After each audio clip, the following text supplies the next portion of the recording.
Selamat mendengarkan podcast ini. Semua penjelasan mengenai surga yang ditulis Alkitab itu jujur saja dirasa belum menjawab secara tuntas dan memuaskan bagi orang Kristen. Penjelasan itu dianggap terlalu abstrak sehingga kalau ada kesaksian mengenai orang pernah ke surga itu menarik perhatian. Bukan hanya orang-orang Kristen tapi juga orang non-Kristen yang juga percaya adanya surga. Mestinya kita lebih tertarik mendengar surga, bukan kesaksian orang yang pernah mati, tetapi hasil dari eksplorasi atau penggalian Alkitab. Dulu kita kan senang kalau ada orang punya kesaksian, mati 2 jam, mati 20 menit, apalagi mati 2 hari, lebih jauh jalan-jalannya. Jadi menarik perhatian, dan itu memikat saudaraku. Nah, dewasa ini entah bagaimana, saya kira 3 tahun, 4 tahun, 5 tahun belakangan ini, buku mengenai surga mulai laku. Heaven is so real. Diangkat ke surga. Sejak zaman Robert Liardon yang mengaku diangkat Tuhan, ya. Sekarang bukunya sudah mulai tidak laku karena ternyata dia melakukan satu pelanggaran moral menurut berita, lalu ya orang mulai gak tertarik lagi, ya.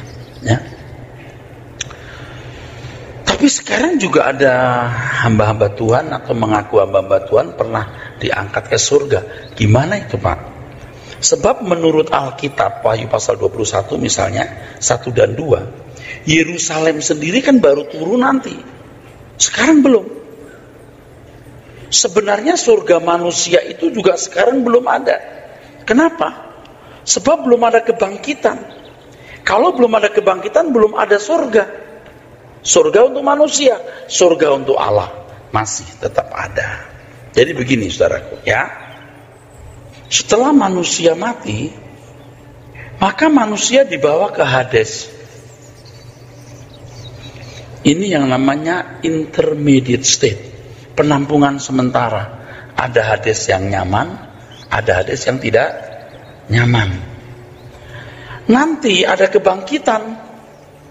Nah, pada waktu kebangkitan ini, sebagian masuk kehinaan kekal, sebagian masuk kemuliaan kekal, yang namanya surga, Samayim atau Oranos. Jadi sekarang ini semua masih ada di Hades, yang Tuhan Yesus katakan, mereka sekarang semua sedang tidur. Mereka dalam posisi tidur. Ya, oke. Nah, nanti di langit baru bumi baru, tetap kalau di sini ada surga tahta Allah Bapa, manusia itu ada wilayah-wilayahnya. G, ya, region tadi, bumi-bumi. Lalu ada Yerusalem baru, ibu kota. Ini gambaran kasarnya. Kalau dikatakan turun dari surga, jangan dibayangkan fisik turun seperti layang-layang. Artinya pemerintahan dari surga. Nah, ini juga secara fisik artinya baru ditampilkan itu nanti. Nah, manusia ketika dibangkitkan setelah akhir zaman ini, ada yang kehinaan kekal dan ada yang di kemuliaan kekal. Ini kemuliaan kekal. Tetap pada Yerusalem baru di tengah-tengah umat, ada tahta Bapa yang tidak pernah tersentuh. Ada tahta Allah Bapa yang tidak pernah tersentuh. Jadi jika surga untuk manusia hari ini belum ada, maka muncullah pertanyaan, bagaimana dengan kesaksian orang yang katanya telah melihat surga? Nah, ini kan jadi masalah. Mungkin orang-orang yang bersaksi itu tidak pernah berpikir bahwa surga itu sebenarnya untuk manusia belum ada. Lalu apa yang mereka lihat itu? Satu hal yang kita harus pikirkan, yang harus kita renungkan, bahwa mereka itu mendapatkan satu penglihatan. Ini bukan melihat dengan mata jasmani, saudaraku. Ini pasti dengan mata yang lain. Mereka mengalami semacam penampakan mengenai sesuatu yang dipahami sebagai surga tersebut. Dan itu terjadi bukan di alam fisik, karena mereka tidak ada di alam fisik. Mereka ada di alam roh. Kalau orang ke surga emang badannya ke atas. Wah, saya diangkat Tuhan ke surga. Apa yang diangkat coba? Bukan saya tidak percaya loh. Saya percaya loh. Karena Paulus juga punya pengalaman itu. Yang diangkat apanya? Kalau misalnya seseorang tidur gini, lalu yang dibawa apa? Jadi itu semacam penglihatan. Nah, sesuatu yang mereka lihat, kemungkinan yang pertama, Hades yang nyaman. Kalau mereka melihat ada orang-orang yang di neraka, oh bisa juga itu Hades yang tidak nyaman. Jadi pertama kemungkinan bisa, bukan tidak bisa. Yang dilihat itu Hades yang nyaman dan Hades yang tidak nyaman. Hades yang nyaman itu di mana orang-orang saleh Tuhan berdiam. Hades yang tidak nyaman itu di mana orang-orang berdosa tinggal. Itu kemungkinan pertama. Maka jangan heran kalau ketika mereka melihat surga itu orang nyanyi pakai baju yang sama dengan muka yang mirip gitu kan, ada kesaksian-kesaksian seperti itu, dan itu kebanyakan begitu. Sampai ada lagu di surga nanti pakai baju putih atas kepala bermahkota emas. Anda bisa bayangkan nggak kalau di surga selama miliar tahun baju putih terus, jutaan tahun, miliaran tahun pakai topi dan baju putih terus, jalan kayak Casper itu. Tapi itu bukanlah Yerusalem baru, saudara. Hades yang nyaman itu sama dengan pangkuan Abraham. Yang kedua, sesuatu yang mereka lihat itu adalah sebagian dari surga tempat Allah bertahta. Tapi ini kemungkinan kecil, karena tidak pernah ada seorang pun melihat Bapa kecuali anak. Dan pasti Bapa nggak bisa dilihat. Pokoknya paling istimewa Tuhan Yesus yang ada di pangkuan Bapa. Di pangkuan bukan di pangku, artinya di tempat yang paling dekat dengan Bapa dan menjadi kesayangan. Saya tidak terlalu yakin kalau ada orang diangkat lalu bisa lihat tahta Allah. Allah tidak pernah kelihatan. Ya. Yang ketiga, sesuatu yang mereka lihat itu bagian dari surga yang akan datang. Sebaliknya kalau mereka melihat api neraka, itu api yang akan datang, bukan sekarang sedang berlangsung, tapi nanti.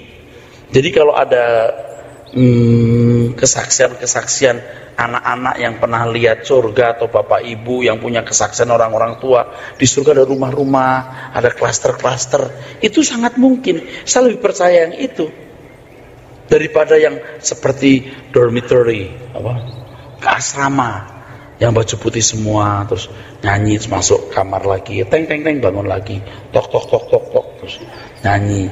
Saya lebih nggak yakin itu. Kalaupun itu terjadi pasti di Hades, masih dalam bentuk roh. Kemungkinan yang berikut, sesuatu yang mereka lihat adalah sebuah gambaran mengenai keindahan, tapi bukan surga itu sendiri. Oleh karena sesuatu yang indah itu biasanya dipahami sebagai surga atau identik dengan surga, maka Tuhan menunjukkan kepada orang-orang yang memang mendapat kesempatan untuk melihat sesuatu, harus ditunjukkan sesuatu yang indah. Nah, bila kita mengamati pengakuan mengenai surga yang dilihat oleh mereka, itu surga yang mereka lihat itu versinya beda-beda. Mosok sih surga sama versi beda-beda? Ada yang nyanyi, ada yang lagi apa, kok beda-beda? Kalau Robert Liardon dia lihat apalagi taman, kalau dulu ada anak-anak lihat kesaksian taman yang indah, ada anak-anak bermain-main, kok bisa berbeda-beda ya? Dan yang paling membingungkan adalah ternyata surga yang disaksikan oleh sebagian orang berbeda dengan surga yang dilihat Yohanes di Pulau Patmos dalam kitab Wahyu. Halo? Kita lebih percaya Yohanes dong, betul? Kok yang dilihat mereka beda? Kenapa bisa beda? Nah, tadi sudah saya beritahu kemungkinan pertama itu Hades. Yang kedua, tempat Allah bertahta. Tapi itu kemungkinan kecil. Yang ketiga, itu dunia yang akan datang, baik surga maupun neraka. Yang keempat, yang mereka lihat adalah gambaran keindahan saja. Tergantung dari apa yang menurut dia indah, itulah yang akan ditunjukkan Tuhan. Nah, bermacam-macam penglihatan mengenai surga yang sering dinyatakan dalam berbagai kesaksian lisan maupun tertulis, antara lain surga diwujudkan sebagai taman yang indah. Nah, kalau anak-anak mau lihat surga, anak-anak yang tidak pernah pergi ke Gold Coast, nggak pernah pergi ke Universal Studio, apa yang mau dilihatin? Coba apa yang dilihat? Ya taman. Kalau itu anak kampung, orang kampung, nggak mungkin kasih taman yang Los Angeles atau taman nasional yang ada di luar negeri. Nggak ngerti itu taman apa. Dia pasti punya bayangan taman yang indah menurut versi dia. Seperti waktu kecil saya mendengar kesaksian seorang anak yang mau meninggal minta bekal mamanya. Mama, aku melihat tempat yang bagus, sarana bermain-main, tapi aku tidak boleh masuk ke sana. Itu surga yang digambarkan oleh mereka. Itu surga yang digambarkan oleh anak-anak itu. Surga dalam perwujudan sebagai istana yang terbuat dari emas permata. Yaitu kalau untuk orang-orang yang memang suka emas permata, itu yang digambarkan. Digambarkan sebagai tempat di mana terdapat orang-orang yang berbaju putih sedang memuji-muji Tuhan. Ini pasti orang-orang Pentakosta. Loh, percaya nggak? Orang-orang karismatik Protestan, ya orang karismatik, dia senang memuji-muji Tuhan. Sampai pendetanya ngomong begini, kalau kamu nggak bisa nyanyi, kamu nggak masuk surga. Iya kan? Itu WL saya pernah dengar begitu, saya kira bukan sekali loh. Semua harus nyanyi. Nanti kalau anda memuji Tuhan di surga nanti kamu jadi culun. Semua nyanyi, kamu nggak nyanyi. Jadi surga identik tempat orang nyanyi. Tempat di mana anak bermain-main, ini penglihatan. Sebagai sebuah kota yang bercahaya penuh kegemerlapan terang yang tiada tara. Surga diwujudkan atau digambarkan sebagai tempat berkerumun orang-orang sudah meninggal. Pokoknya sama diangkat ke surga loh. Saya ketemu mama, saya temannya papa di sana. Tapi nggak jelas, harus diakui. Nggak jelas. Coba suruh secara detail apa? Belum tentu dia bisa. Karena memang itu di alam roh. Selain yang terdaftar ini, ya, tentu masih banyak lagi kesaksian mengenai keadaan surga yang tidak perlu dikemukakan.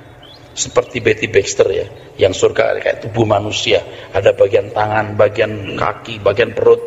Coba gimana? Surga itu kayak bagian kepala. Jadi kayak bagian apa? Tubuh, ada kepala, ada badan, ada dada. Ya susah dong. Katanya dia lihat surga seperti itu. Dan bukunya laris sekali waktu itu loh. Betty Baxter ya. Wah, laris sekali. Nah, namun harus diperhatikan bahwa semua penglihatan tersebut bukan dialami secara jasmani, di mana seorang diangkat dengan tubuhnya, tapi sebuah pengalaman rohani atau di dalam roh. Kita ngomong begini bukan nyerang orang yang punya kesaksian di surga loh. Kita bukan mau melukai mereka. Kita sekarang mau tanya, sebenarnya yang diangkat ke surga itu apanya? Kan gitu saudaraku. Pada umumnya yang diangkat hanyalah rohnya, bukan tubuh jasmani. Jadi penglihatan yang mereka alami adalah sebuah aktivitas roh atau aktivitas jiwa di luar kesadaran fisik. Dan biasanya pengalaman-pengalaman tersebut sangat subjektif. Sangat subjektif. Kalau seseorang, nggak usah anak-anak deh, ibu-ibu aja deh, atau bapak-bapak yang tinggalnya di pedalaman Tibet atau pedalaman Papua, diangkat Tuhan, lihat surga rupanya udah kayak Shanghai, gedung tinggi-tinggi, padahal mereka dari kampung rumahnya masih sepohon, misalnya begitu. Kira-kira bisa menjelaskan nggak? Nggak bisa. Apa itu perlu? Nggak perlu. Apa sih untungnya kita lihat surga hari ini?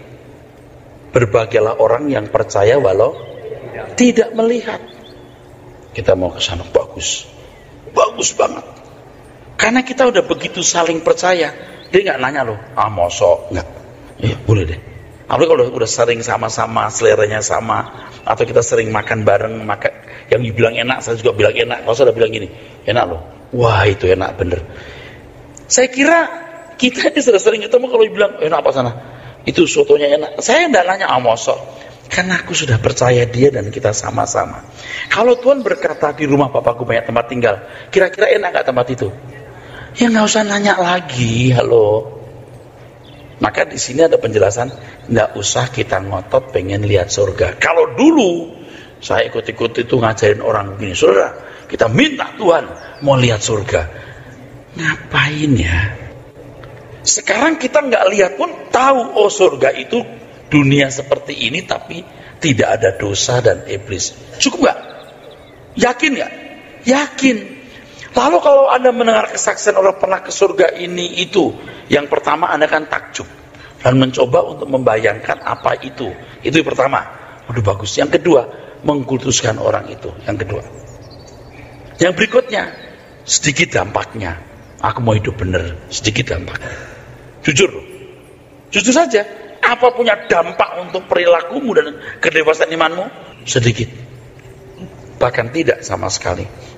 Kita bukannya tidak percaya akan adanya penglihatan tentang surga, bukan pula tidak percaya adanya surga, tapi dalam menanggapi penglihatan atau penampakan mengenai surga harus mempertimbangkan beberapa hal. Jika sungguh-sungguh suatu kesaksian yang benar, bukan dusta. Jika benar loh, kalau jika dusta, tutup buku deh, kita nggak perlu kita memberikan penilaian. Yang pertama, penglihatan tersebut pasti memuat suatu pesan dari Tuhan. Jadi surga yang dilihat tentu bertalian atau sesuai dengan isi pesan Tuhan tersebut. Kalau itu betul-betul benar loh. Jika ada orang yang pernah diangkat ke surga, itu pasti memuat pesan. Pesan itu bisa untuk dirinya sendiri atau untuk orang lain. Kalau untuk dirinya sendiri, jangan cerita kepada orang lain. Tapi kalau untuk orang lain, saksikan. Dan biarlah pesan Tuhan ditangkap. Jangan sampai kesaksian itu menjadi komoditi bagi orang tersebut. Bangga dong, puas dong, senang dong. Nanti kita bandingkan dengan Paulus yang 14 tahun dia menyimpan kesaksian itu. Dan tidak boten-boten. Jadi, udah begini loh aku lihat gitu. Ada dengar suara yang tidak boleh didengar oleh manusia, tidak bisa diucapkan. Ya udah, nggak macam-macam loh. Lalu apa implikasi dari kesaksian itu? Nah itu yang penting. Implikasinya apa? Supaya kita tidak sombong ketika kita dipercayai Tuhan punya penglihatan. Agak unik ya. Supaya kita tidak sombong. Implikasinya begitu.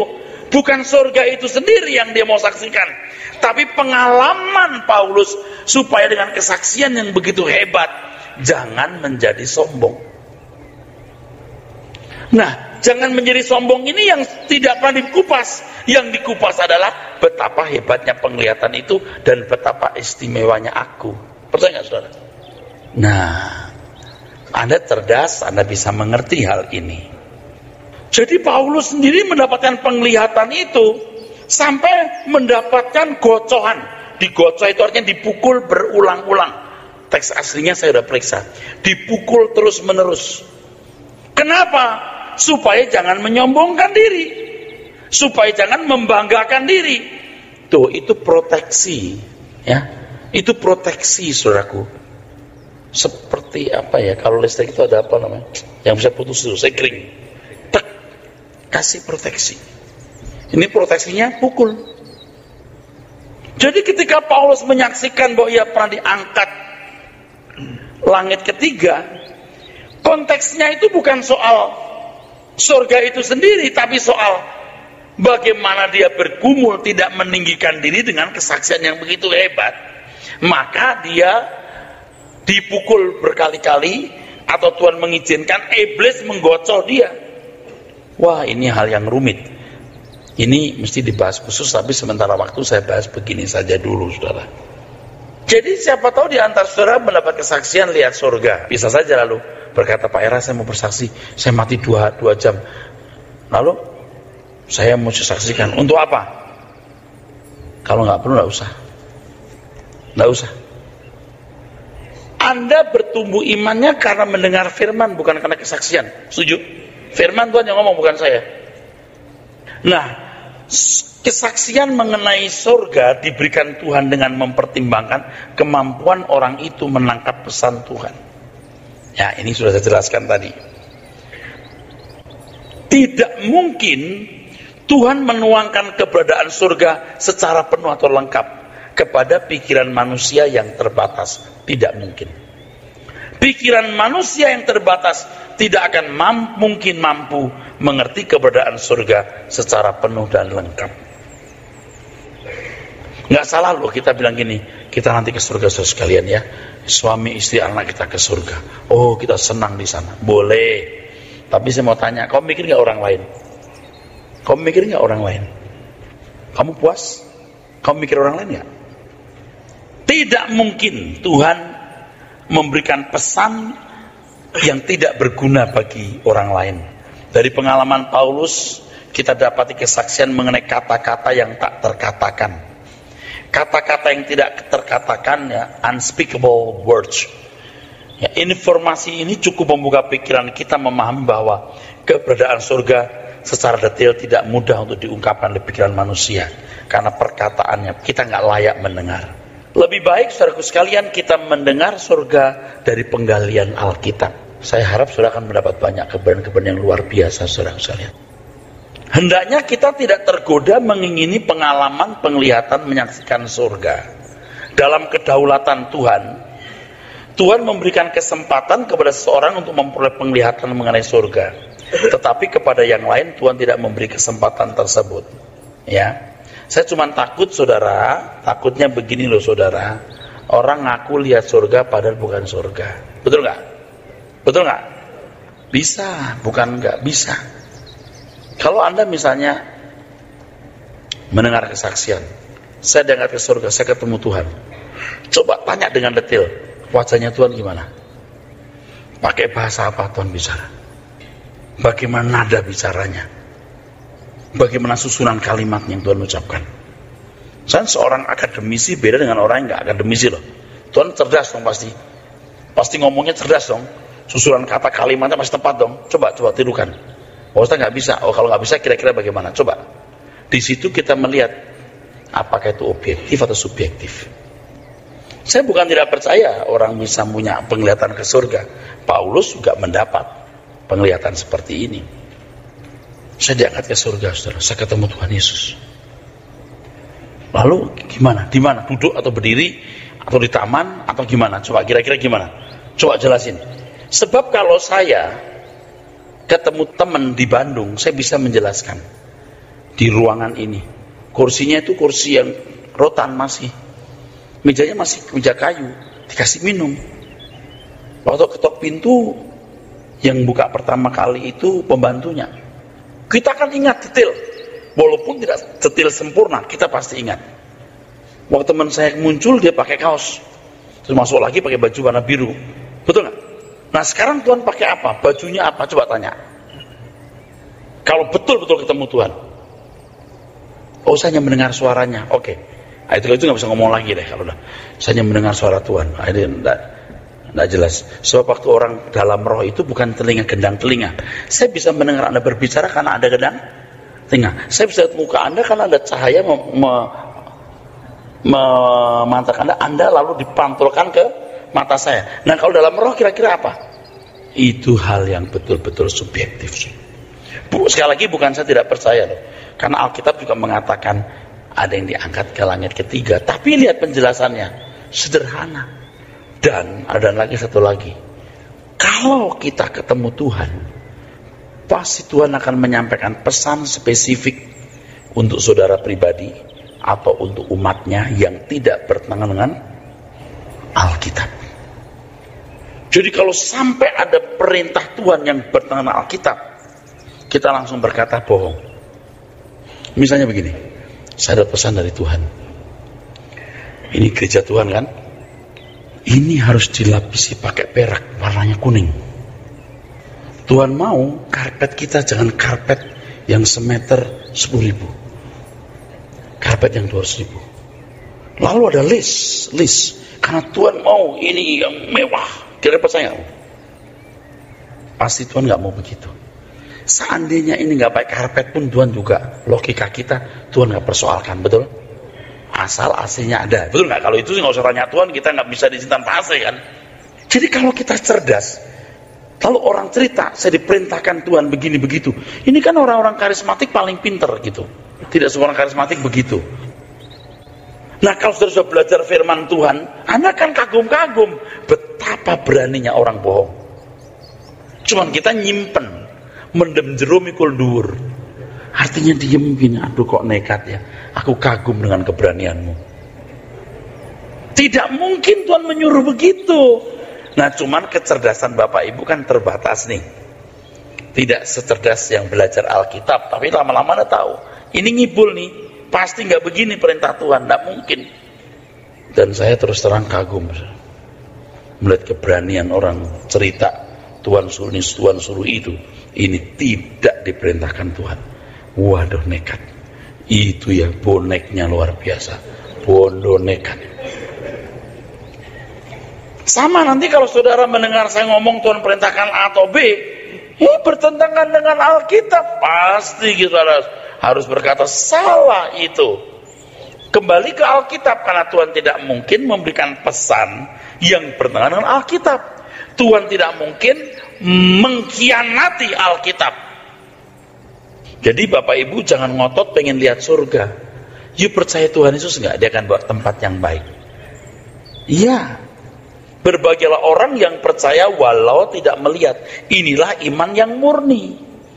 Jika seseorang tergoda memiliki pengalaman menyaksikan surga, supaya bisa lebih yakin terhadap realitas surga, itu menunjukkan dia invalid atau cacat imannya. Dia tidak bisa berdiri tegak tanpa tongkat atau penyangga. Kalau kita perlu tongkat, itu kan kita apa? Cacat. Mestinya tidak perlu. Tidak perlu. Aku percaya walau tidak melihat. Jangan aku percaya karena aku melihat. Bahkan walaupun aku tidak mengerti, aku percaya. Aku bisa percaya. Oleh sebab itu dengan belajar ini, kita sekarang tidak mudah percaya pengakuan orang yang katanya pernah ke surga. Ya? Coba persoalkan apanya ke surga, tubuhnya atau rohnya. Bagaimana proses ke surga itu terjadi. Bapak Ibu, kalau ke surga itu penting, penglihatan ke surga itu penting. Petrus, Filipus, Thomas semua sudah punya penglihatan. Paulus pun hanya Paulus, betul? Halo? Dan itu pun disimpan 14 tahun dan dia ungkapkan bukan dalam konteks dia menggambarkan surga, dalam konteks bagaimana dia harus rendah hati dengan kepercayaan, pengalaman yang begitu dahsyat yang dia alami. Artinya jangan sombong dengan pengalaman-pengalaman rohani yang luar biasa.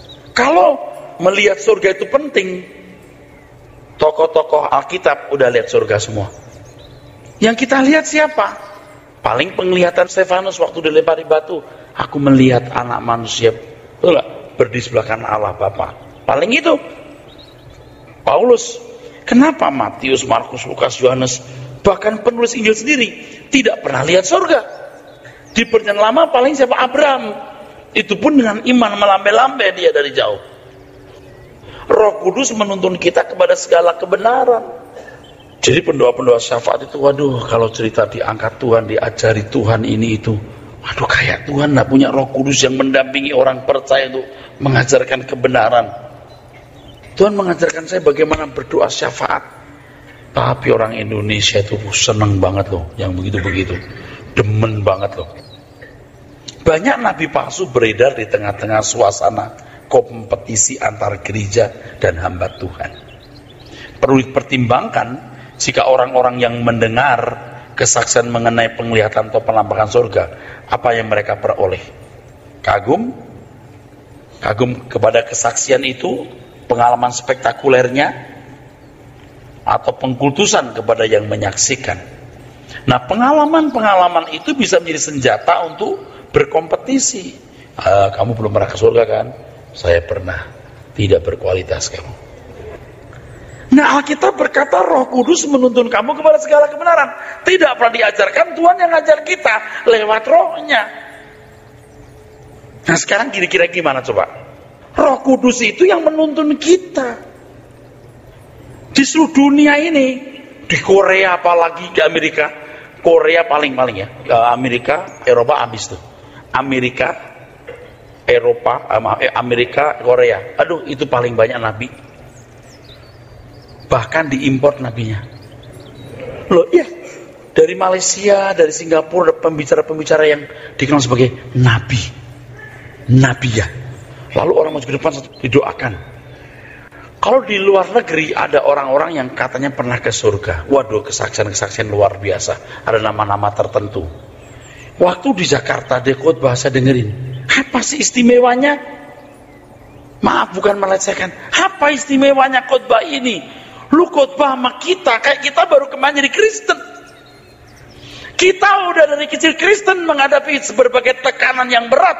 Yuk khotbahnya kayak Yesus berkuasa, dia hidup, dia menyertai kita, dia nyata. Ya iyalah, maksudnya iya dong.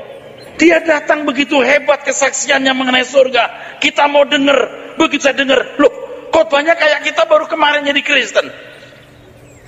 Pak, Bu, saya bukan mau mencela siapa-siapa. Anda juga tahu siapa pendeta-pendeta itu dan nggak boleh kan. Tapi kan logikanya nggak bener, betul nggak? Saya ngomong begini tujuannya apa? Saudara harus mencari Tuhan sendiri, Roh Kudus dalam dirimu. Akhirnya saudaraku, kalau kesaksian-kesaksian diangkat ke surga menjadi komoditi untuk senjata berkompetisi, iman jemaat tidak ditumbuhkan dengan benar. Iman yang ditumbuhkan secara benar adalah mengerjakan keselamatan untuk menjadi sempurna, dikembalikan ke rancangan semula Allah. Itu yang benar. Dewasa ini banyak orang mengaku telah pergi ke surga, dan banyak buku yang ditulis mengenai hal ke surga. Bukan 1-2 buku loh, bukan 1-2 kesaksian loh saudaraku. Malah ada satu buku yang kesaksiannya orang-orang sudah pernah mati. Ini yang pernah ke surga katanya. Saya pernah baca beberapa kalimat, saya nggak beli.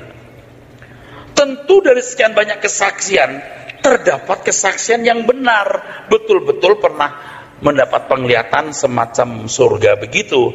Tapi tidak mungkin pula diantaranya terdapat kesaksian dusta. Karena Alkitab pun juga menyatakan ada nabi-nabi palsu. Bagaimana kita bisa membedakan kesaksian mengenai penglihatan itu benar atau salah? Yang pertama, saya sudah ngomong tadi, diukur dengan firman Tuhan. Bertentangan tidak. Yang saya bingung itu beraninya mengajarkan begini. Tuhan bicara sama saya begini. Tuhan mengajarkan begini. Tapi Alkitab tidak mengajarkan begitu. Dan jemaat yang tidak belajar Alkitab tidak tahu itu bertentangan dengan Alkitab. Jadi yang pertama, kesaksian itu benar atau tidak mengenai penglihatan mengenai surga, yang diukur dengan kebenaran firman. Ini pun Anda bisa tahu kalau Anda belajar firman. Kalau nggak tahu. Yang kedua, kemungkinan besar sebuah kesaksian mengenai surga merupakan kesaksian dusta bila disaksikan dengan sikap tinggi hati, dengan kesombongan. Kalau orang betul-betul memiliki kesaksian tentang surga, itu disampaikan dengan kegentaran, saudaraku. Dengan kegentaran, dengan hormat kepada Allah. Bukan mengesankan dirinya sebagai tokoh. Tuhanlah tokohnya. Yang ketiga, kesaksian mengenai surga kemungkinan besar dusta apabila disaksikan tidak konsisten. Dulu pernah cerita tentang surga begini, yang berikutnya begini, yang berikutnya lain. Loh kok beda-beda? Lagi pula berkembang itu kesaksian. Ada tambahan lagi, ada tambahan lagi, ada tambahan lagi. Kita tanya, berapa kali dia ke surga? Kesaksian ke surga itu begini A. Dia harus A terus. Tidak boleh sedikit bergerak. Kalau bergerak, something wrong. Kamu karang. Dia lupa dia pernah ngomong bagaimana, sekarang ngomong bagaimana. Yang keempat, apabila kesaksian mengenai surga yang disaksikan menjadi kekuatan iman, itu benar. Memberkati itu benar. Tapi kalau tidak, bukan mustahil, itu dusta. Jadi kesaksian mengenai surga yang dikemukakan itu harus menjadi berkat. Harus membuat seseorang memahami kebenaran lebih mendalam. Bukan hanya menjadi permen manis, senang sesaat. Waktu cerita begini, saudara-saudara sekalian, waktu itu saya sakit parah. Dokter berkata, sudah mati. Saya terangkat. Waduh, orang gini, diem semua kan. Udah kan? Tapi saya lihat papa saya lagi pegang telepon, mendapat berita dari rumah sakit. Dia langsung buru-buru, saya lihat itu. Terus saya lihat cahaya putih. Lalu saya dikatakan, kamu belum boleh ke sini. Turun, terus dia turun. Kagum kan, misalnya kesaksian seperti itu. Anda kagum kan? Oh ya bener ya. Itu bisa memberkati betul, tapi nggak akan jadi kekuatan iman. Tapi kalau kebenaran yang buat orang itu mengubah. Saya tahu ada orang-orang tertentu yang mendengar kesaksian begitu lalu dibangkitkan imannya untuk mencari Tuhan. Betul, ada. Berapa sih jumlahnya? Bapak pernah dengar dong orang kesaksian ke surga, mati, hidup lagi, betul nggak? Apa dampaknya? Kecil. Tapi kalau Anda mendengar firman, berubah nih. Nah, kesaksian mengenai surga kemungkinan besar dusta. Kalau itu untuk membangun nama besar, harga diri, pujian, apalagi keuntungan pribadi seperti uang. Mustahil Tuhan memberikan pengalaman menyaksikan surga hanya untuk membangkitkan pujian bagi manusia dan keuntungan materi. Tidak mungkin. Saya ingatkan ya, tolong ya, kalau ada orang ngaku agama lain bertobat, harus hati-hati. Banyak yang bohong. Banyak yang bohong. Setelah dapat duit sana diundang ke sana sini, balik lagi ke agama lamanya. Bener-bener saudara. Itu agak ekstrim tapi kejadian betul kan. Yang dari muda dulu saya tahu bohong. Wah, kisahnya dibuat-buat, ketemu Yesus lah apa, bohong. Nggak semua mungkin, tapi ada yang bohong. Dan saya sudah melihat kebohongan-kebohongan begitu. Begitu ada agama lain masuk lalu cerita, saya dianiaya, saya dipenjara lah, saya dipukulin lah. Wah, ditampung sana, tampung sini. Nggak bener, saudaraku. Akhirnya nggak bener. Hati-hati yang begitu. Oke, soal kesaksian juga begitu. Melihat surga. Pada umumnya orang yang berpendirian bahwa setelah orang mati, maka ia secara langsung masuk surga, yaitu yang berkelakuan baik, sedangkan bagi mereka yang jahat langsung masuk neraka. Tapi sebenarnya orang mati tidak langsung masuk surga. Seperti yang saya katakan di sini saudara sekalian. Ada yang namanya Hades. Nah, ketika orang mendapatkan penglihatan, apakah lihat Hades? Apakah bersifat futuris atau nubuatan dia sudah melihat surga dengan rumah-rumahnya? Mungkin, bukan nggak mungkin, bisa. Atau di sini yang dilihat. Tapi terutama setiap penglihatan harus punya pesan yang jelas untuk membangkitkan iman dan kedewasaan rohani. Amin.